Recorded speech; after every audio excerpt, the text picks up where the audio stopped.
dossier peut affaire Rebo Chulo. Babenga kaye bongo Rebo Chulo. Ex mwasi ya Inosobi. Mama surtout ya mwana na ye la famille. Lelo toye kande toyaka toujours na ba dossier, toye toujours na ba situation, toye pe na ba circonstance kandenge ezalaka. Toye na makambo oyetali Rebo. Rebo aza bongo musicienne surtout ya mboka na biso star. Oto benga kala star de la République surtout démocratique du Congo. Rebo azo lekisa ba moment moko très difficile.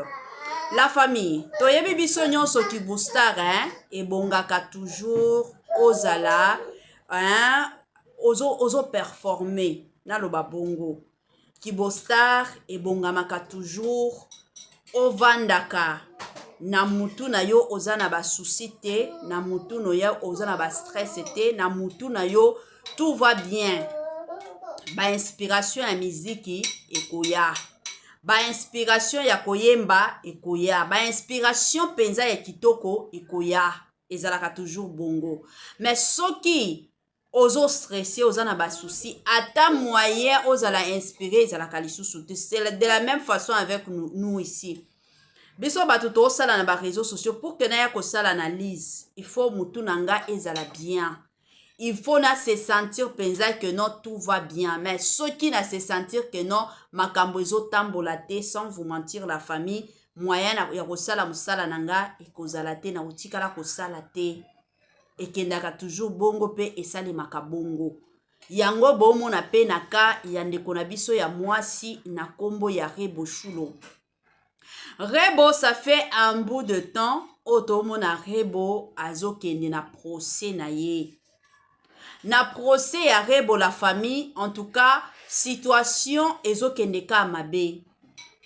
Na procès ya Rebo, situation ezo kende kaka mabe. Eza situation otokoloba keno, situation moko ezo promettre. Situation ya Rebo ezo promettre te. Tolanda biso nyonso procès na ye ya vendredi, Rebo abandaki kolela. NMKR aye na ba solution. Kondisa nzoto na NMKR pour na libela problème ya accouchement. Mama ata na 70 ans na NMKR okosimba mwana. Zongisa esengo na libala tozali kosunga éjaculation précoce.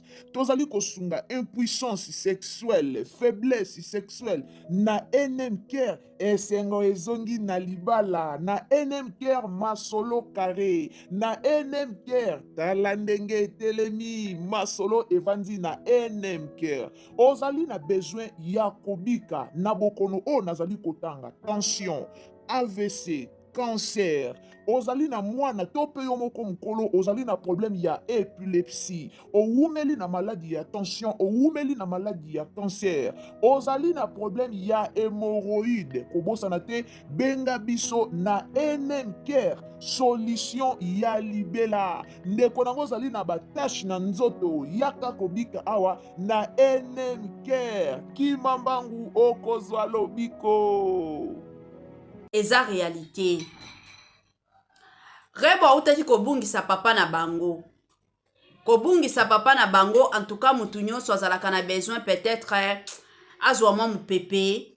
Mutu nyonso azalaka na mwa temps ya koloba keno na sepela na ba oyo bayaki ko assister nga mosusu abimi na ba camarades, mosusu asali ba voyage ke ata na pays moko songolo. Une façon kaka ya ko se consoler après liwa ya papa na ye, mais malheureusement na côté ya bobo ya Rebo plutôt atikala ko sala ngote. Donc Rebo azokunda papa na bango après quelques jours, il faut akende ko répondre na l'état na makambo o Rebo sala na makambo o esalemaki. Donc nakoya kopesa ba confirmation que non c'était Rebo asala yango e mataki ekitaki te. Mais na makambo oyo eutaki koleka. La famille namonaki bato ebele babengaki nga balobi o mama Etoilini yaka nanu biso toumuna mutu aza na sima makambo eza bongo Inosbi. Est-ce que bato ya Inosbi bozali ba openza balingaka Inosbi tigre ba tigre na ba tigresse? Est-ce que bozali na biso? S'il vous plaît, na ba commentaire kaka ndenge tozalaka komela nga ka tigresse ekosala nga malamu. Batu balobi Inos Binde aza na sima. Comment ça fait-il que garçon wana akende koyiba Rebo $50? Mais lelo oyo garçon wana aza na ba avocat 9 avocats et surtout ba avocat moko ya makasi. Garçon wana azwi mbongo yango wapi pona kofuta ba avocat wana. Soki kutu akendaki koyiba Rebo pona $50 ya pamba.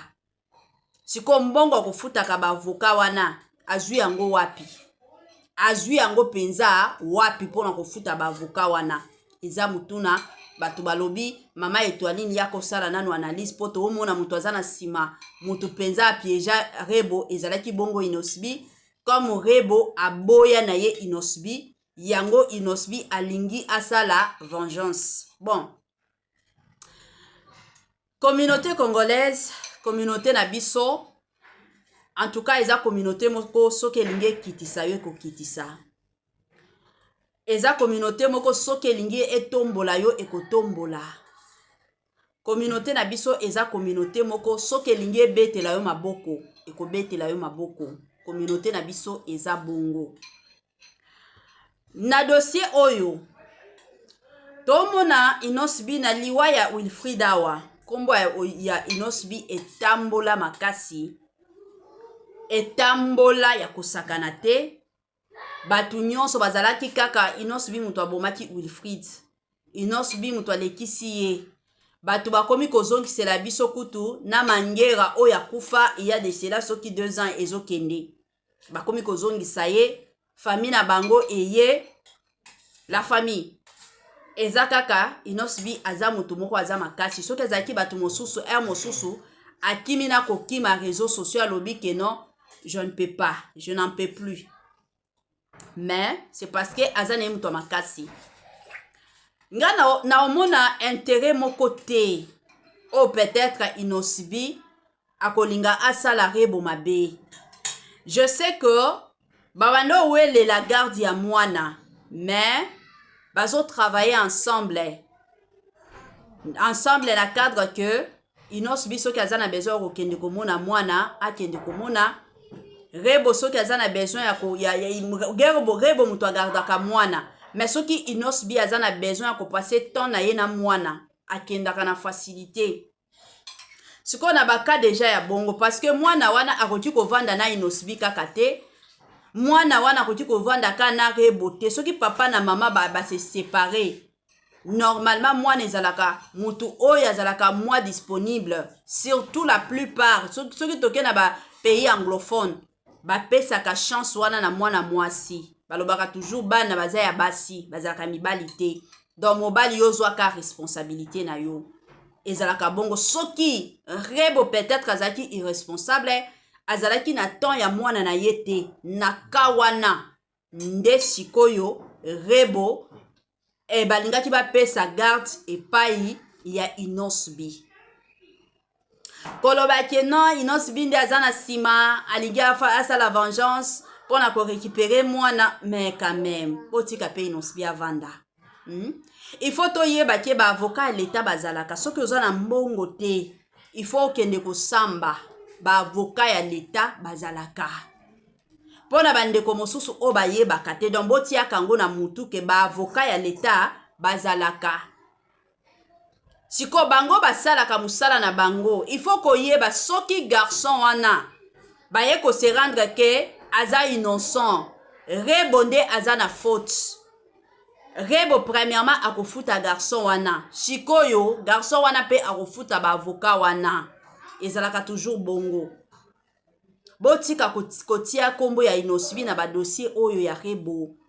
S'il vous plaît, eza réalité oyo ekomeli Rebo. Iloko kanga na osenga penza na gouvernement na biso eza que Nzambe ya lola a touché mitema na bango. S'il faut que procès oyo ekende mbangu ekende mwa mbangu pour que Rebo soki bakokanga ye ayeba soki na ovanda na prison 2 ans soki 3 ans soki bakokanga ye te Rebo ayeba azongela musala na ye parce que silence déjà na cadre ya musique na ye eza bien te. Silence ezosunga te pe kotikalaka kosunga te. Yango ka eloko nga no senga na gouvernement na biso. Eloko mosusu o na kosenga surtout na population, chers compatriotes, chers Congolais, s'il vous plaît. Tozalaka na motema malamu. Totikaka kopelisaka moto bisika deja moto epelaka. Totikaka pe bakombo ya batu mosusu neti ba Inos bi wana totikaka pe bakombo na bango pe baza batu. Ekozalaka na likam nyonso Inos bi asali, Inos bi amataki, Inos bi akitaki. Pourquoi ezalaka Inos bi? Pourquoi na makam nyonso ezaka Inos bi? Hein? Pourquoi kaka Inos bi? Est-ce que jour ango tango rebo azobimaka wana garçon wana yibaki esak? Est-ce que Inos bi ayebaki position ya rebo? Atikala koyeba position ya rebo te pour kakende otinda mutu. Atikala koyeba te ke non Inos bi na minute azokende place Kingandi, Inos bi na minute oyo akokota bisika Kingandi, atikala koyeba te. Donc ezaka réalité coïncidence moko salemi et puis c'est fini. Numéro ba pesa ki rebo chulo. Bakendaki direction ya réseau wana. Ba se rendre compte que numéro on a enregistré na kombo na été. Il comprime que le numéro on a azana province dans azata capitale té. Détail tout dans la vidéo. 18 à 17 heures, toujours couvert par le site de Kinshasa Tourisme, il a reçu un autre appel du numéro 039 439 711. Un appel de 13 secondes. Pour ce qui est du second numéro, 099 552 29, pour le journée du 17 et 18, il n'a reçu que deux SMS venant du numéro 1000. En réalité, le 1000, c'est un numéro RTL. Au fait, quand vous effectuez une recharge, c'est le message que vous recevez juste après une recharge vient du numéro 1000. Et le site qui a couvert cette activité est de Tech Mining Extension vers le Lualaba, dans la province du Lualaba. Exact. Ministère public.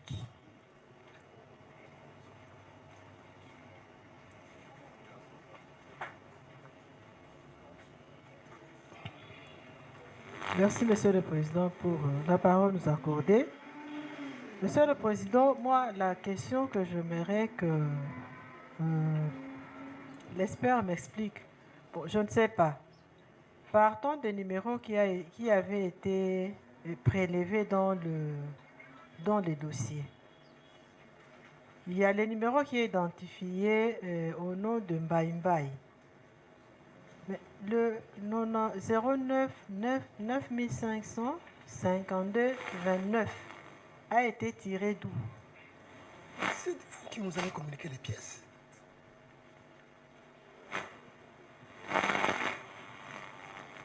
Les dossiers viennent du ministère public.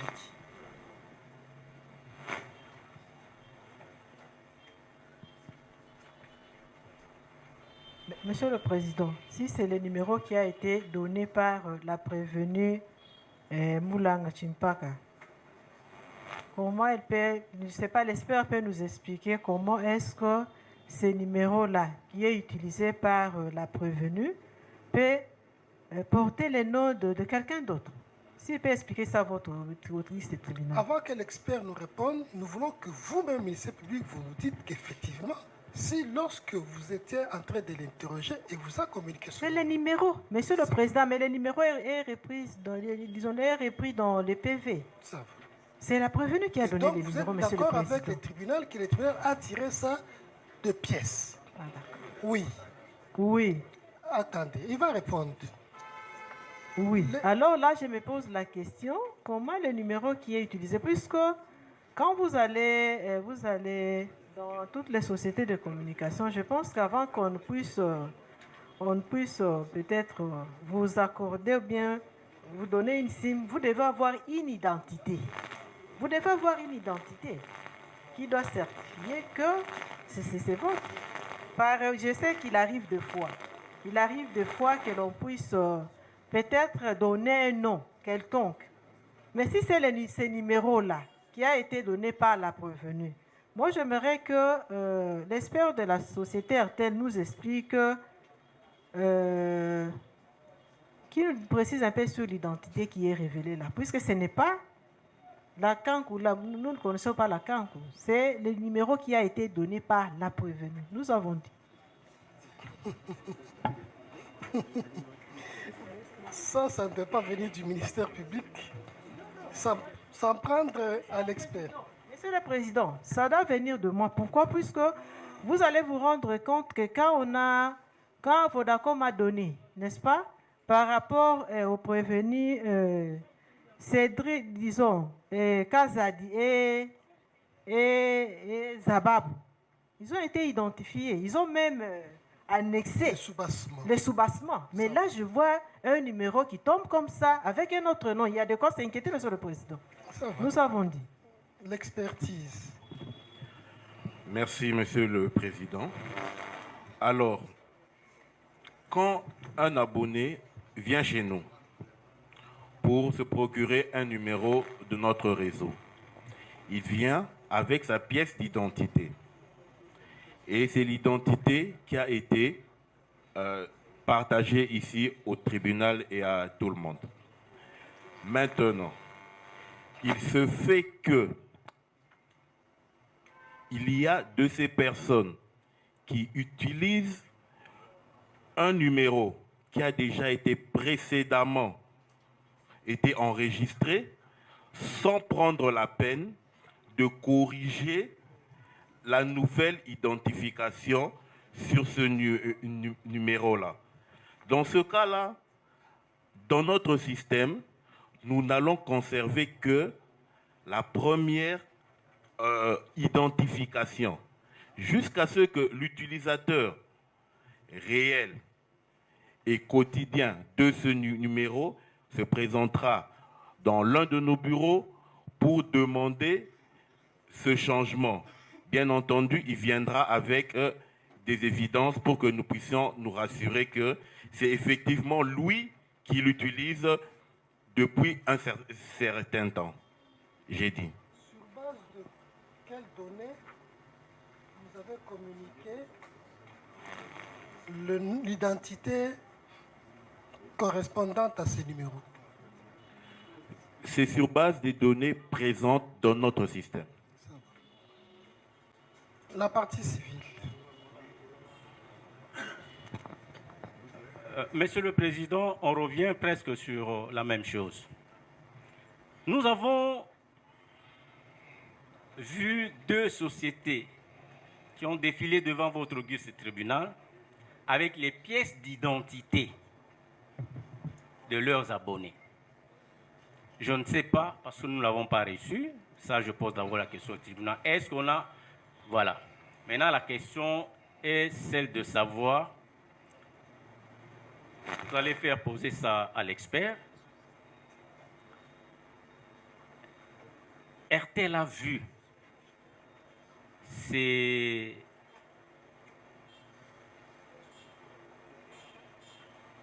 RTL a vu les autres sociétés qui ont défilé devant elle avec les identités pour attester réellement que ces abonnés sont les leurs dans les deux autres sociétés qui ont défilé ici. Pourquoi n'a-t-elle pas aussi annexé les identités de ces deux abonnés pour rassurer davantage non seulement votre auguste tribunal, mais également toutes les parties qui comparaissent, parce que l'identité pose problème de celle qui a donné et ce qui se trouve dans le dossier. Monsieur le Président, vous avez suivi la question?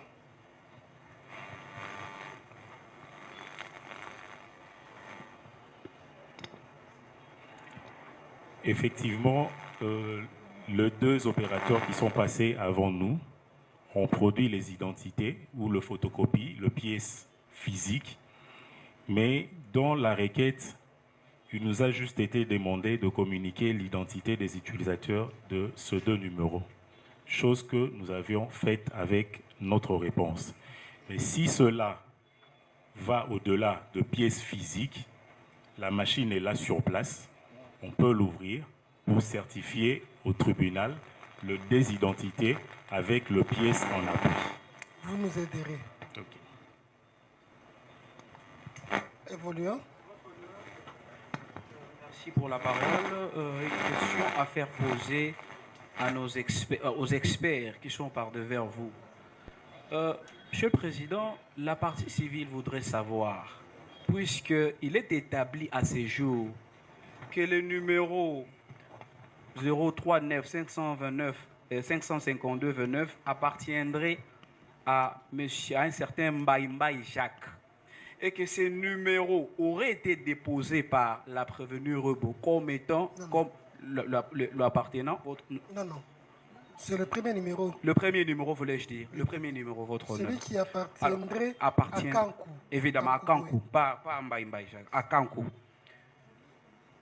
La question qu'on voudrait faire poser à ces stades, dans leur manière de fonctionner, les réseaux RTL, est-il possible, lorsqu'ils reçoivent les abonnés, qu'ils accordent à des abonnés un même numéro? C'est la même question. Ils ont la machine, ils vont nous donner la vraie identité qui apparaît dans le numéro. Oui, en attendant, Monsieur le Président, nous n'avons pas une question pour les experts, plutôt une observation. Ça venait d'être dit ici que la partie... pour le compte de... Pour le compte de la partie civile, oui.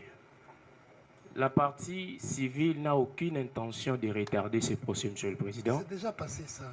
Comme vous l'aviez dit, que cette demande valait son pesant d'or. Voici notre observation. À l'audience passée, lors des premiers rapports fournis par les experts, il a été remarqué que les numéros... Chez moi, en mon cabinet, me demandant le numéro de Madame l'officier du ministère public, son numéro de téléphone. Pourquoi je m'abstiendrai de lui donner sans son autorisation? C'est connu de tout le monde. C'est parce que le numéro de téléphone fait partie des éléments de la vie privée. Il n'y a que la justice qui rend. Les demandeurs, voilà les données qui correspondent à ce que nous cherchons. Merci, Monsieur le Président. Cette identité nous permet encore de réfléchir et de poser encore des questions importantes. Monsieur le Président, RTL a identifié la personne qui utilise ce numéro. Dans la carte d'identité, cette carte renseigne que l'utilisateur n'habite pas à Kinshasa. Quand le réseau a remarqué à chaque fois les appels de ces numéros, ces appels sont souvent de Kinshasa. Pourquoi RTL n'a-t-il pas rappelé à cet utilisateur de pouvoir se conformer avec l'identité? Les gens de l'intérieur ne peuvent pas venir à Kinshasa. Attendez. Oui, Monsieur le Président, c'est pour évoluer. C'est pour évoluer, Monsieur le Président. Oui, puisque c'est la prévenue Rebo qui a donné ce numéro au niveau de l'auditorat, moi je pense que c'est elle qui devra nous fournir les explications. Comme ça, on va avancer. Merci. Nous avons dit. Ça va. Avant qu'elle ne vienne, il y a son conseil. Monsieur le Président, Madame Moulanga Timpaka Deborah, connue sous le sobriquet de Rebo Chulo, ou encore Maman Nabango, n'a jamais menti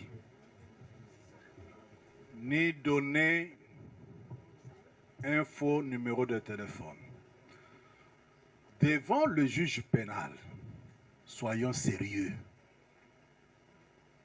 Surtout, je m'adresse à la partie accusatrice dans sa double dimension. Madame l'officier du ministère public sait très bien que quand Madame Rebo comparaissait devant elle, sa défense avait exigé, sans obtenir d'elle, le relevé d'appel. Pourquoi nous avions sollicité en ce temps-là? C'est parce que nous voudrions prouver qu'il n'y a pas eu communication partant de notre cliente. Madame l'officier du ministère public, dans les actes de procédure, au lieu de renseigner le numéro que notre cliente lui a remis, va renseigner le numéro de l'avocat de la partie inculpée, notre cliente. Retenons que devant le juge pénal, parce que le droit pénal est la branche protectrice d'autres branches.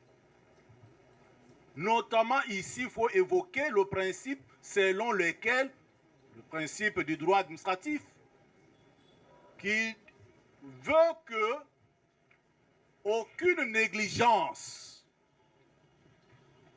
de l'administration ne puisse préjudicier l'administré.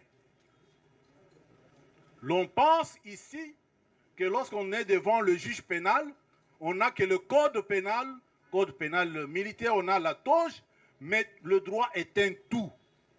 Il faut maîtriser cela. Quand la faute, la négligence vient de l'administration de la justice, en quoi notre cliente peut répondre de la mauvaise transcription de numéros? Ça, c'est de 1. En deuxième position, c'est la personne qui pense que une autre partie au procès aurait, au moyen de son téléphone, concouru à la commission des faits infractionnels, de dire, Monsieur l'organe de la loi, mais ici devant vous, Monsieur le Président, voici les numéros de telle partie et telle autre partie. Veuillez en demander le relevé aux sociétés compétentes. Vous trouverez que, en un temps donné, dans une circonstance bien déterminée, telle partie a eu à concourir au moyen de ces appels téléphoniques à la commission des infractions. Donc, il ne faut pas que le nom de Rebo, qui semble être recherché par le moteur de recherche, soit utilisé à tout bout de champ. Rebo, Rebo, Rebo, non. Et puis, Monsieur le Président, comment dans une société civilisée comme la nôtre, quelqu'un vient chez moi, en mon cabinet, me demandant le numéro de Madame l'officier du ministère public, son numéro de téléphone. Pourquoi je m'abstiendrai de lui donner sans son autorisation? C'est connu de tout le monde. C'est parce que le numéro de téléphone fait partie des éléments de la vie privée. Il n'y a que la justice qui rompt parce que l'ordre public prime sur les intérêts privés. Et alors, quand le ministère public, qui a failli à son devoir, veut tourner la charge à notre cliente, nous disons non. Parce qu'avec l'impérium dont elle fait usage en tant qu'officier du ministère public, elle avait demandé, on lui avait fourni, elle a failli dans la transcription. Mais il ne faut pas aujourd'hui penser que publiquement, notre cliente viendra ici pour Rebo, même moi mon numéro, je suis avocat, mais je ne donne pas mon numéro à n'importe qui. Et pas en public. Donc que cela soit noté, qu'aucune erreur de l'administration ne peut préjudicier l'administré, ni être mise à charge de l'administré, nous avons dit. que cela soit noté ici, c'est devant le juge pénal, et maîtriser d'autres règles de droit, notamment les règles de droit administratif. C'est très important, les règles de droit privé qui protègent la vie privée de quelqu'un. Si le ministère public veut me répondre, je vais réagir parce que ce n'est pas son dossier. Qu'il reste calme. Ce dossier, ce n'est pas le dossier de l'ultorat militaire supérieur.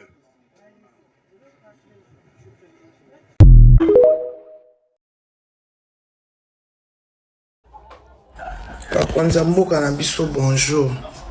Potika na oreboko. Musique elinga bongo te. Boso détruire mwana wana, boso détruire carrière na ye. Eza nini yango? Qui est derrière ça? Nani aza sima ya procès wana? Fachi Beton. Bato babomi bato baza wana bapemi. Botika rebo nano pema ko. Bozo boma carrière a mwana wana. Aza aibi osa eloko mususu te. Lobe okoma ndumba na nzela. Bota la fia mwana na ete bakonza mboka na biso. Botika na oreboko, botika ye moya kende studio ezate, moya sala ba clip yate, moya sala boyate, bo coincé na procès moko vraiment eza inutile. Dossier pe affaire Rebo Chulo. Babenga kaye bongo Rebo Chulo. Ex mwasi ya Inosobi. Mama surtout ya mwana na ye la famille. Lelo toye kande toyaka toujours na ba dossier, toye toujours na ba situation, toye pe na ba circonstance kandenge ezalaka, toye na makambo oyo etali Rebo. Rebo aza bongo musicienne surtout ya mboka na biso star. Oto benga la star de la République surtout démocratique du Congo. Rebo azo lekisa ba moment moko très très difficile. La famille, toyebi biso nyonso ki boostar et bongaka toujours ozala ozo performer na loba bongo. Ki boostar et bongamaka toujours ovandaka na mutu na yo ozana ba souci te, na mutu no ya ozana ba stress te, na mutu na yo tout va bien. Ba inspiration ya miziki ekoya. Ba inspiration ya koyemba ekoya, ba inspiration penza ya kitoko ekoya, ezalaka toujours bongo. Mais soki ozo stressé, ozana ba souci, ata moyen ozala inspiré, ezalaka lisusu te. C'est de la même façon avec nous ici.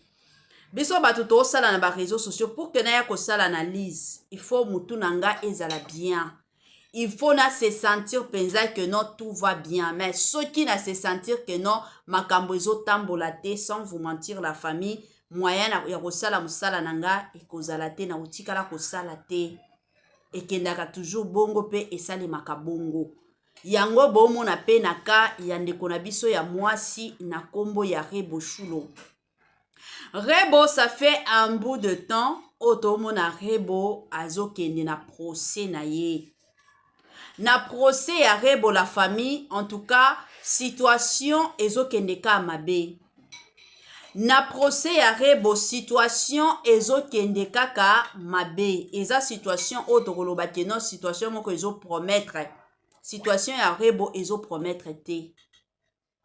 Tolanda biso nyonso procès na ye ya vendredi, Rebo abandaki kolela. Eza réalité. Rebo autaki kobungisa papa na bango. Kobungisa papa na bango, en tout cas, mutu nyonso azalaka na besoin peut-être azwa mwa mupepe. Mutu nyonso azalaka na mwa temps ya koloba keno na sepela na ba oyo bayaki ko assistenga mosusu abimi na ba camarades, mosusu asali ba voyage ke ata na pays moko songolo. Une façon kaka ya ko se consoler après liwa ya papa na ye, mais malheureusement na côté ya bobo ya Rebo plutôt atikala kosala ngo te. Donc Rebo azokunda papa na bango après quelques jours, il faut akende ko répondre na l'état. Na makambo o Rebo asala. Na makambo o esalemaki, donc nakoya kopesa ba confirmation que non c'était Rebo asala yango e mataki ekitaki te. Mais na makambo o yeutaki koleka.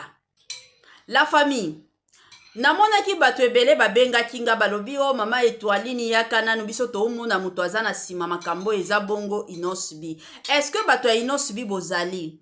ba o penza balingaka inosbi tigre, ba tigre na ba tigresse.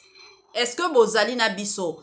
S'il vous plaît, na ba commentaire kaka ndenge tozalaka, komelanga ka tigre, tigresse et kosalanga malamu. Batu balobi inosbi nde azana sima. Comment ça fait-il que garçon wana akende koyiba rebo $50? Mais lelo oyo garçon wana azana ba avocat 9 avocats et surtout ba avocat moko ya makasi.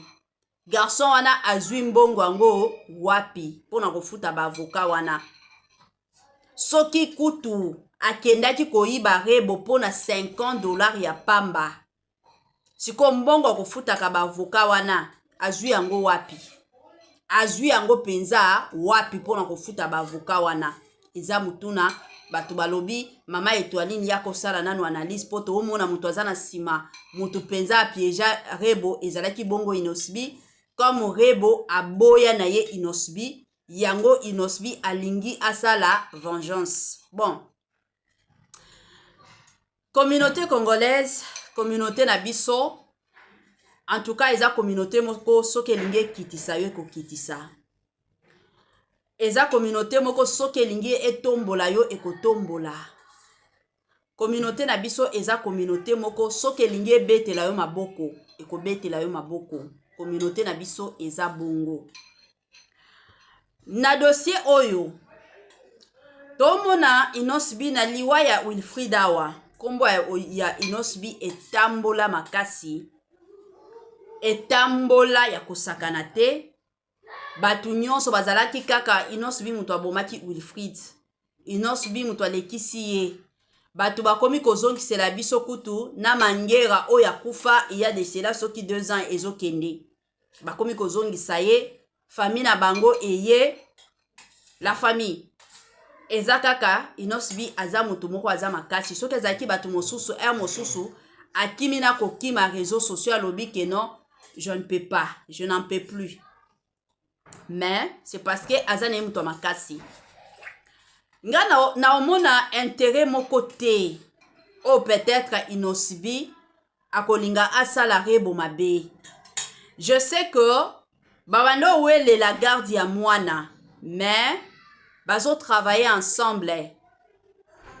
Ensemble la cadre que inosbi soki azana besoin ko kende komona mwana akende komona rebo soki azana besoin ya rebo mutu agardaka mwana. Mais soki inosbi azana besoin ko passer temps na ye na mwana akendaka na facilité. Siko na baka déjà ya bongo parce que mwana wana akoti kovanda na inosbi kaka te. Mwana wana akoti kovanda ka na rebo te. Soki papa na mama ba se séparer. Normalement mwana ezalaka mutu oyo azalaka moi disponible. Surtout la plupart soki toke na ba pays anglophone ba pesaka chance wana na mwana mwasi. Balobaka toujours bana baza ya basi bazalaka mibali te. Donc mobali yo zwaka responsabilité na yo. Ezalaka bongo soki rebo peut-être azalaki irresponsable azalaki na temps ya mwana na yete na kawana nde sikoyo rebo balingaki ba pesa garde epai ya inosbi. Koloba ke non inosbi nde azana sima alingi asala vengeance pour na ko récupérer mwana mais quand même otika pe inosbi avanda. Il faut toyeba ke ba avocat l'état bazalaka soki ozana mbongo te il faut kende ko samba ba avocat ya l'état bazalaka pona bandeko mosusu o bayebaka te donc botia kango na mutu ke ba avocat ya l'état bazalaka siko bango basalaka musala na bango. Il faut koyeba soki garçon wana baye ko se rendre ke aza innocent rebonde aza na faute. Rebo premièrement akofuta garçon wana. Shikoyo garçon wana pe akofuta ba avocat wana. Ezalaka toujours bongo. Botika kotia kombo ya inosbi na ba dossier oyo ya rebo. S'il vous plaît, eza réalité oyo komeli rebo. Iloko kanga na osenga penza na gouvernement na biso eza que Nzambe ya lola a touché mitema na bango.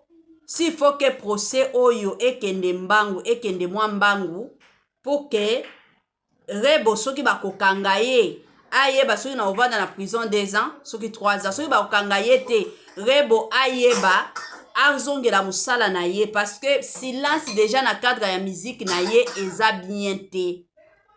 Silence ezosunga te pe kotikalaka kosunga te. Yango ka eloko nga no senga na gouvernement na biso. Eloko mosusu o na kosenga surtout na population, chers compatriotes, chers Congolais, s'il vous plaît. Tozalaka na motema malamu. Totikaka kopelisaka moto bisika deja moto epelaka. Totikaka pe bakombo ya batu mosusu neti ba Inos bi wana totikaka pe bakombo na bango pe baza batu. Ekozalaka na likam nyonso Inos bi asali, Inos bi amataki, Inos bi akitaki. Pourquoi ezalaka Inos bi? Pourquoi na makam nyonso ezaka Inos bi? Pourquoi kaka Inos bi? Est-ce que jour ango tango Rebo azobimaka wana garçon wana ayibaki esak? Est-ce que Inos bi ayebaki position ya Rebo? Atikala koyeba position ya Rebo te pour kakende otinda mutu. Atikala koyeba te ke no Inos bi na minute azokende place Kingandi, Inos bi na minute yo akokota bisika Kingandi, atikala koyeba te. Donc ezaka réalité coïncidence moko salemi et puis c'est fini.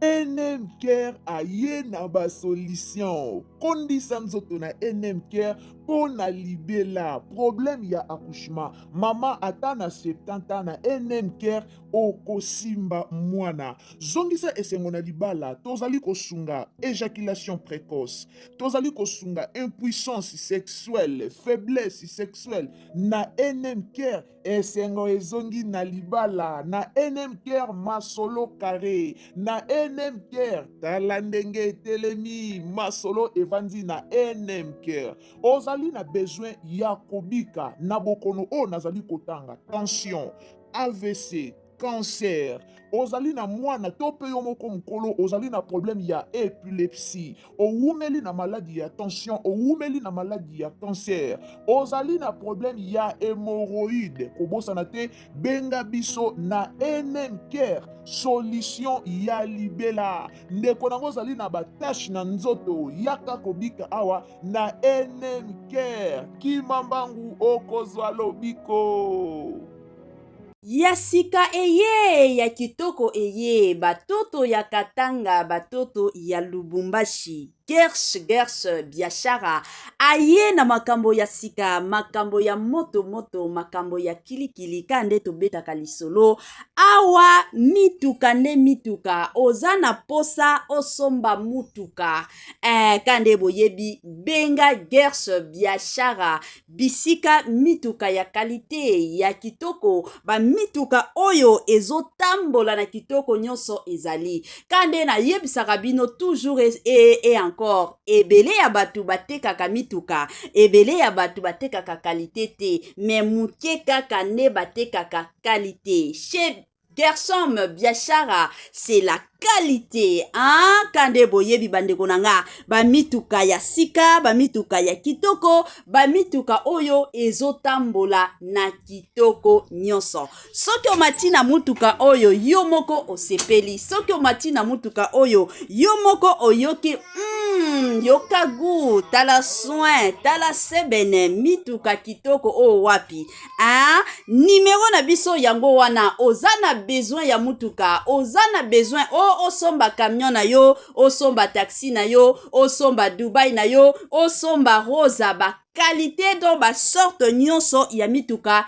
eza nango kaka na Gersh biashara. Kuna qualité, kuna biloko kitoko, kuna biloko ya mafuta. Kande bomona awa Gersh biashara Tokos, Gersh biashara, c'est la qualité. Gersh biashara, bisika masolo ya kitoko.